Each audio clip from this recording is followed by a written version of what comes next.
Welcome back to the Grease Goblins YouTube channel. Today's video, we're going to be doing Jon VII, A Clash of Kings. We're continuing on Jon's journey, and, well, we're getting towards the end of the book. Jon has this chapter, and then Jon 8 left, and this is a pretty big one. There's a lot of mystery surrounding this chapter that I feel like on a reread you really pick up on, or even you don't remember some of the moments of this chapter specifically, even though they're, like, huge to Jon's development in terms of, like, opening up his abilities to being a warg and him being told that is an ability that he has. And also maybe some ideas of Bran and what is going to happen in the future of the series with him. Pretty big chapter, as it'll set the stage for Jon's finale in the next chapter. So let's not waste any time and let's get into the chapter. Page 573, the Skirling Pass was dark, with the mountains blocking the sun most of the day. Breath of men and horses steamed in the cold air. Water from snowpack trickled down into frozen pools that cracked beneath Garon hooves. As Jon's party, they're making their way closer and closer to the wildling encampment in Mance, it seems like morale is getting lower. Because for one, the thing is, even though this is supposed to be a stealth mission, many of these men realize that this could probably mean their deaths. If they are spotted at any point on this journey, they could be screwed. If Jon, releasing Egret, comes back to haunt them and warning them of the, coming little party that's growing closer to their encampment. There's so many things that could go wrong with this little journey, and I feel like that's kind of starting to weigh on some of the men. Jon thinks how there was very little life here. There were weeds from cracks and patches of lichen, but no grass since they were above the trees. The track was steep and narrow, forcing rangers to ride single file. Squire Dalbridge often led, longbow ready, known for the keenest eyes in the watch. He's kind of like your ranger if you had a D&D party. He's the person that's good for tracking and survival instincts, and just naturally you'd want him in front. If there's anybody hiding, he would be able to see them the best. Ghost padded by Jon, often stopping and turning, as if hearing something behind. I want to note that Ghost's behavior is very suspicious in this chapter, and I noted this in the first book as well. When Jon basically is trying to desert, he's going south, he leaves Castle Black, that whole chapter, Ghost seems to really be acting up. He's not following Jon's commands, he even gives away Jon so that his friends find him. You're going to have another chapter like that in this one, where Ghost isn't really being controlled by Jon. Ghost seems to have his own thing he wants to do, or maybe he's being controlled by someone else, like maybe Bloodraven, maybe Bran in the future, but then, like coming back into the past. We don't know, but Ghost acts very strangely in this chapter for a certain reason. Jon loosened Longclaw, thinking that possibly Ghost was picking up on the Shadow Cats, but he didn't think they would actually attack them unless they were starving. A gray stone arch marked the highest point of the pass, as the path broadened and began its descent toward the Milkwater Valley. Qhorin ordered they rested until shadows grew again, reminding them that the shadows are friends to men in black. And the other thing is, if there are other wildling scouts, they know this land better. It's much more likely that they would be spotted by the wildlings than the Night's Watch spotting them in general. And you also got to think, wearing all black is great for the night, but during the day, all in black doesn't hide you, especially if you're in very snowy conditions. If everything around you is like white or gray and you're in black, you stick out like a sore thumb. So I think this makes the most amount of sense from Qhorin, and we're really going to start to get more into Qhorin as a person, who he is as a leader, and a lot of these qualities is what Jon is also going to pick up on knowing your men. A lot of the things that Ned taught Jon and Robb, same thing that Qhorin's going to kind of reiterate in this chapter as well. Jon recognized the sense in this, and though sunlight would have been more pleasant to warm their chilled bones, they avoided light for fear of hidden watchers who might sound an alarm. And that makes the most amount of sense. Remember, this is a stealth mission. They don't have a lot of men. They need secrecy more than they need speed, as we get into page 574. Stone Snake fell asleep under his ragged fur cloak. Jon shared salt beef with Ghost, while Eben and Squire Dalbridge fed the horses. Qhorin Halfhand sat sharpening his long sword slowly with his two-fingered hand. And who does Qhorin remind you of? There's a lot of, I think, similarities between Qhorin and Ned in this chapter. We have a lot of times where we see Ned, especially in the early book, and even when Bran gets visions of Ned, of him sharpening his sword, Here we have another one with Qhorin Halfhand and kind of being like almost like not a father figure to Jon, because Jon and Qhorin aren't going to be together that often, but maybe as like a role model to Jon. Jon approached Qhorin, addressing him as my lord, which Qhorin corrected that he is no lord. Jon confessed that Ygritte had told him Mance would take him if he ran with her, and Qhorin confirmed that it was true. And Jon, after the last chapter where he couldn't kill Ygritte, he couldn't bring himself to do it, he let her go.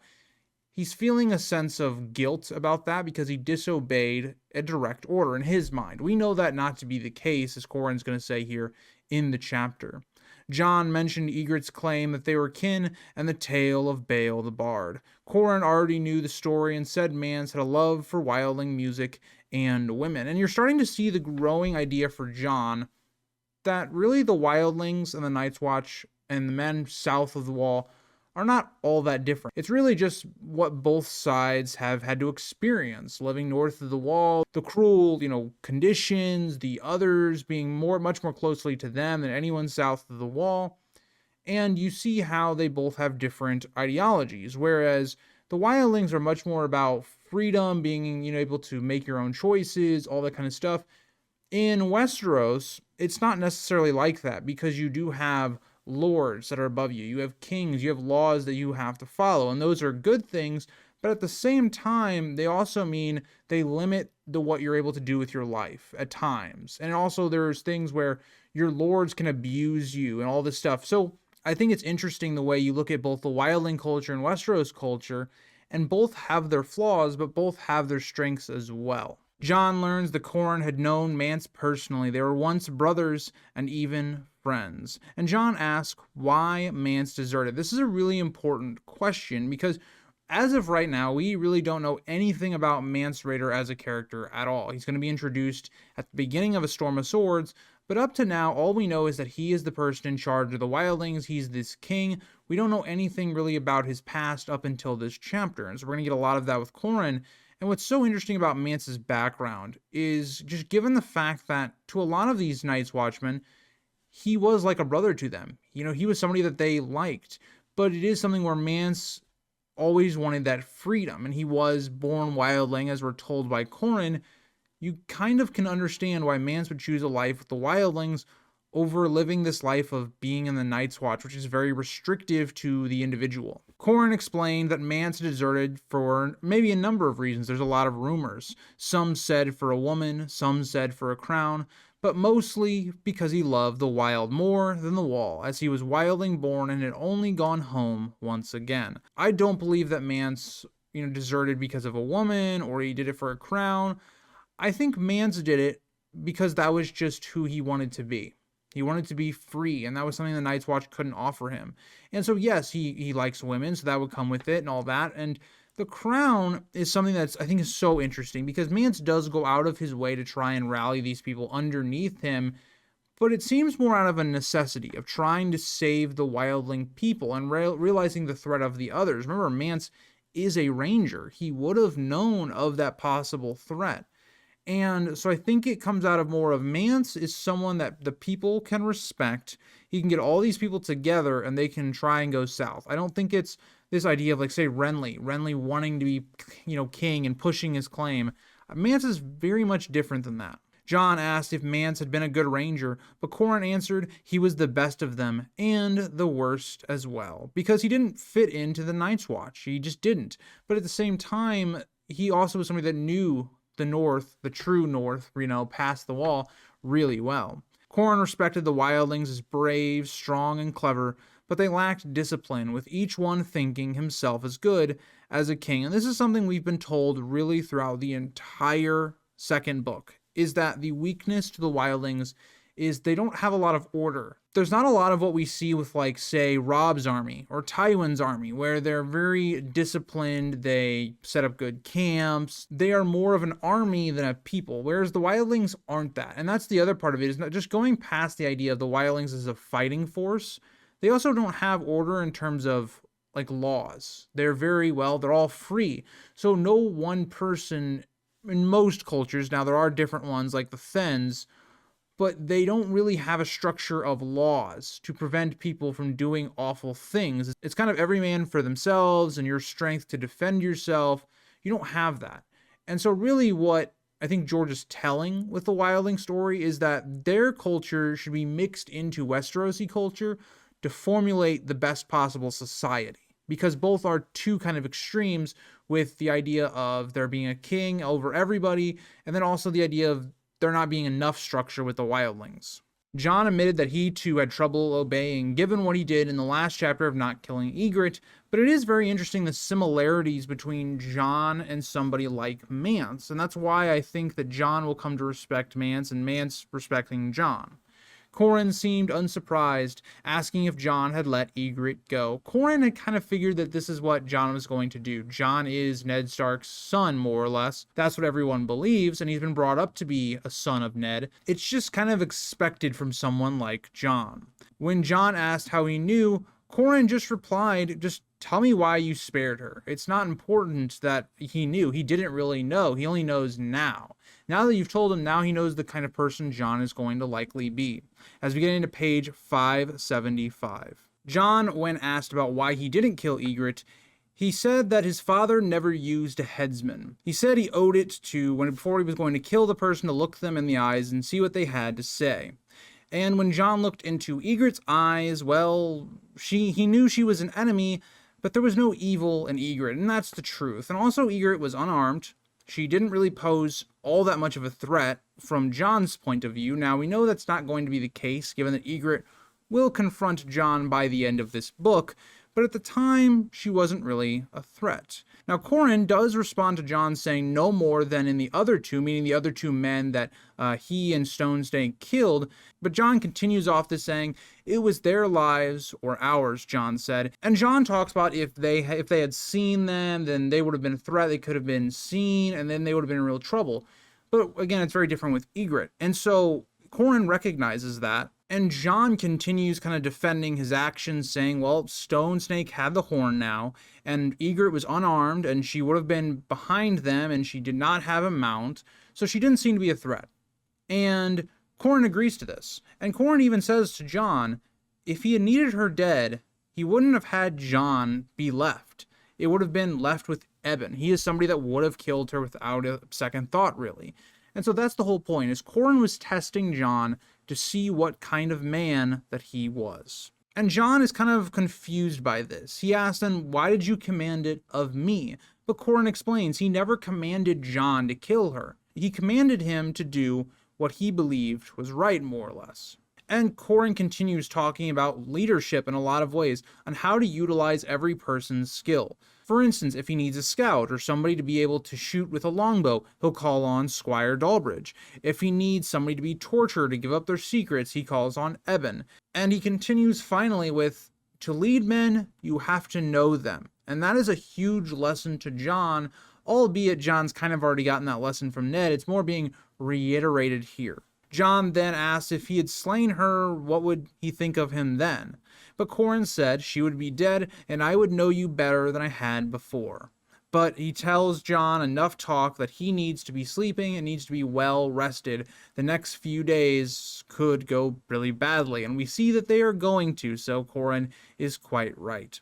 Jon did not think sleep would come easily, but he knew the Halfhand was right. He found a place out of the wind, and he began to settle in, and taking off his cloak and using it for a blanket. He had called for Ghost, but this time Ghost would not come to him. Ghost wanted to maybe hunt, to go around, but to go away, but this wasn't necessarily usual. And I will point that out, is that Ghost acts very differently in this chapter than normal. Ghost doesn't even look at Jon. He seems unresponsive. As Ghost then leaves to go hunting, Jon tries to settle in. He hopes that Ghost won't attack a shadow cat, as that could still be a very dangerous thing, but he stretched out beneath the rock and closed his eyes. But when he did, he has a wolf dream, or he's warging into Ghost. He dreamed of dire wolves. There were 5 of them when there should have been 6, again signifying that Lady had died. And also he talked about how they were scattered and all apart from each other. As we do know, the only 2 that are still next to each other are, well, Bran and Rickons. We know that Robb is doing his stuff in the west and then in the Riverlands, and Arya, well, Nymeria has been also put into kind of like the Riverlands because she had to get rid of Nymeria in book 1. So In a lot of ways, it's not as separated. Like, in terms of groups, they are. Yes, like Ghost is in the far north. Bran and Rickon are at Winterfell. You have the other two in terms of like they're not that close to each other because Robb is still in the west at this point, but they're relatively close. But either way, the wolf pack is getting further apart. Jon and Ghost's body, his brothers were out there somewhere and his sister, but he had lost their scent, just kind of proving how isolated Jon feels, and even Ghost as well. As we get into the next page, 576. Jon and Ghost's skin sat on his haunches and howled into the dark sky, but no answer came. A silent whisper called of Jon, and it came from behind him. Now, this is a really important moment because it seems like Jon is being communicated with by Bran in the future. And this is really interesting because I definitely think, because of Jon and his storyline being one of the weaker ones of this book specifically, a lot of times we forget about this chapter, but there is that connection. Because Ghost, or Jon, however you want to say that, turned to find a weirwood sapling growing rapidly from a rock, its face Bran's, but with 3 eyes, kind of signifying that Bran is going to take over that role. But it's also interesting that this is the moment that Bran tries to communicate with Jon, as this is going to be a very significant moment. But Bran's voice came through. Not always, not before the crow. Ghost sniffed and smelled. Wolf, tree, boy, but also earth, stone, and the terrible scent of death. Now the real question is, what does the scent of death mean? I personally think it's to signify, if we think about all the blood rituals that happen in A Song of Ice and Fire, you think about, we've already seen that back in the past in the north, there were sacrifices being done at weirwood trees. I think it's supposed to signify that. I might be wrong, but that's what I thought about it when I read this chapter. Bran reassured him, "Don't be afraid. I like it in the dark. No one can see you, but you can see them. But first, you must open your eyes." And this is what I think is so interesting, is Bran in this chapter, if this is truly Bran communicating with Jon in the past or future, however you want to kind of rationalize that, does Bran sound like a good character? I like it in the dark. No one can see you, but you can see them. Very dark, and especially when we're getting the sense of death, this is a little spooky from Bran talking to Jon. Of course, what is trying to be done is to awaken Jon's powers, and especially his warging powers with Ghost. The tree touched him, and Ghost's vision shifted. He now stood on a snowy precipice in the Frostfangs, looking down on a vast autumn valley. This is crazy, because now at this point, the whole landscape of where Jon is has changed, and so this is what it makes you think about some things. Was Ghost always in the spot that he was now? And so before this point of the chapter, it was like a vision. It was more of an illusion, kind of what Bran was getting in a Game of Thrones. Very likely, but yeah, it could be one of these things where Jon is having a dream/vision while being in Ghost, but then comes back to presently where Ghost actually is. But it's interesting that Ghost goes exactly to a place that could send Jon a message without Jon having to go there, going all the way to the wildling camp. I think that's really important because Jon has this vision of seeing Bran, and then also Ghost is not responding to him. It seems to be very much on the nose that there's something going on here more than just Jon's warging powers. At the valley's end was a colossal river of ice, like a frozen wall thousands of feet high, with a cobalt blue lake beneath it. In the valley stretched a massive wildling host, thousands of men. Some were digging in the frozen ground, others training for war.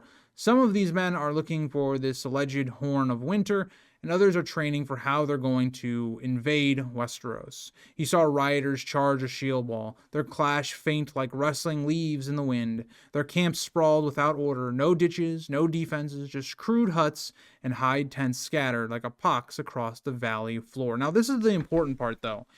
The wildlings, yes, they are an army, but this is a group of people. This isn't one singular army like Robb's or Tywin's or whoever.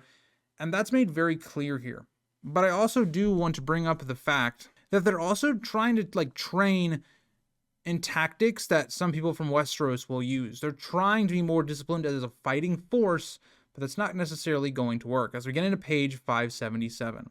Ghost's senses showed Jon an untidy sprawl of wildling life, hay mounds, livestock, and countless dogs with smoke curling from 1,000 cook fires. Jon realized it was no ordered host at all, but an entire people gathered together. Across the long lake, he spied movement, a mound that proved to be a living mammoth, shaggy and tusked, ridden by a giant. And this is the big part for Jon and a lot of the men at the Night's Watch. They don't even believe giants and mammoths still exist. And so this is a huge fact, because if you think about, for instance, how many men Jeor Mormont right now has the fist, they don't necessarily know that they have a lot of giants and they have a lot of mammoths. How is that going to play into your, 200, 300 men? It's not going to go all that well. A sudden gust of icy wind brought him back a little bit, and then came the beating of wings. A massive eagle plunged from the heights, screaming, talons raking into Ghost. Jon shouted in pain and woke, calling for Ghost. As Jon felt Ghost's pain, and we see a lot more of that with Varamir in the Dance with Dragons prologue, but for here, it's just to establish that connection between the two and how Jon feels what Ghost feels. Eben grabbed him, scolding him for being loud enough to risk discovery, but Jon explained the dream. He had been Ghost at the edge of a frozen river valley, attacked by an eagle.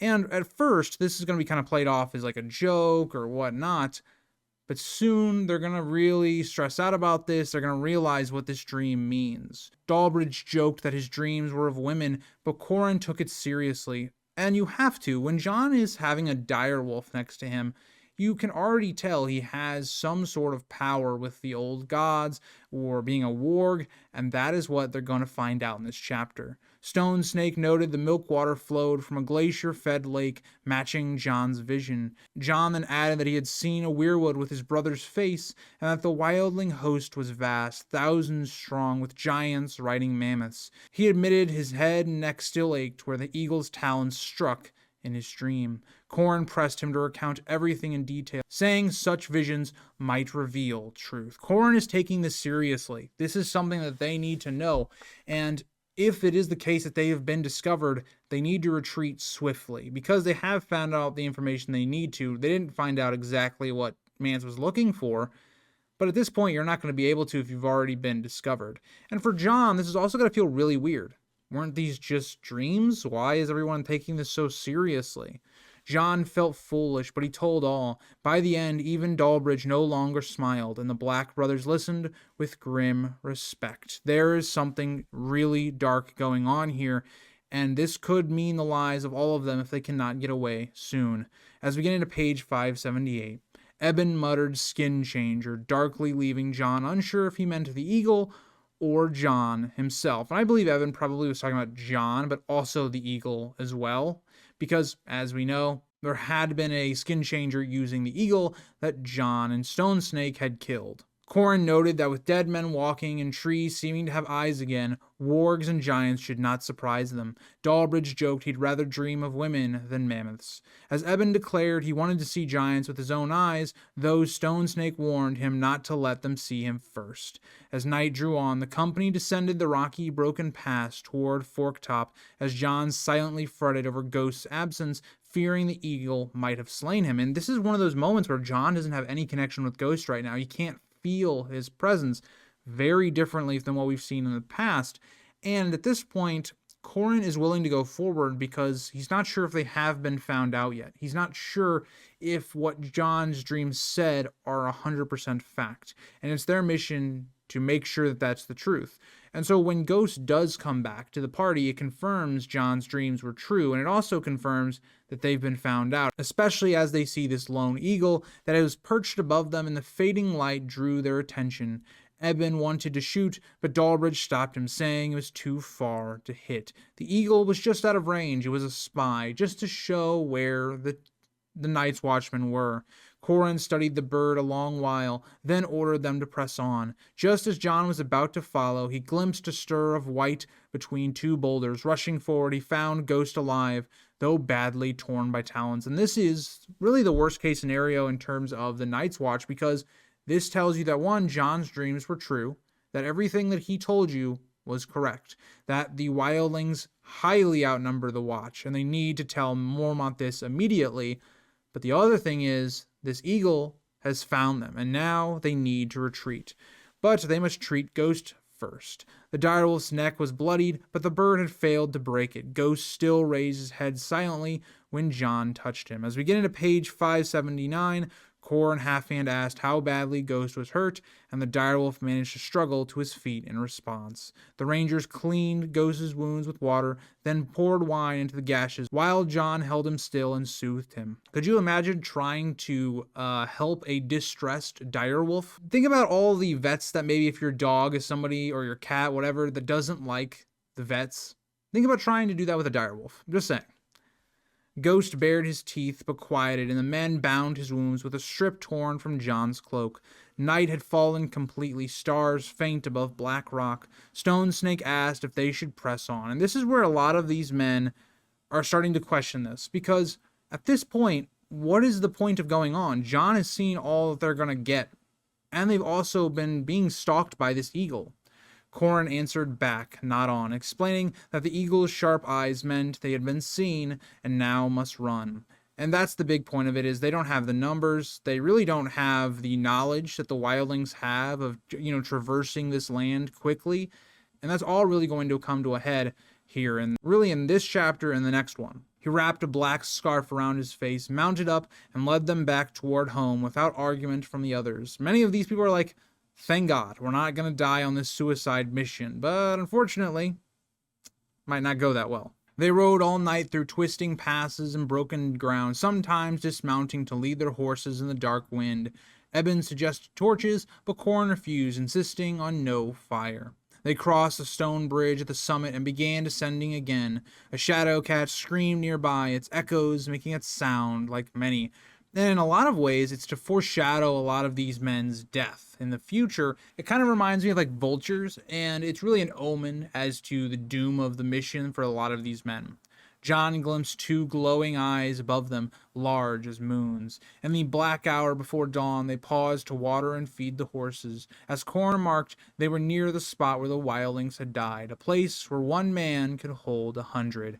Qhorin is really going to sacrifice the first of his men, and this is really what has to happen. They need time to be bought. Just given the fact that, again, they don't have the best knowledge of these passes like the wildlings do, and they need all the time that they can get. He looked at Squire Dalbridge, who accepted his duty, asking only for as many arrows as could be spared, and for his Qhorin to have an apple when the others returned.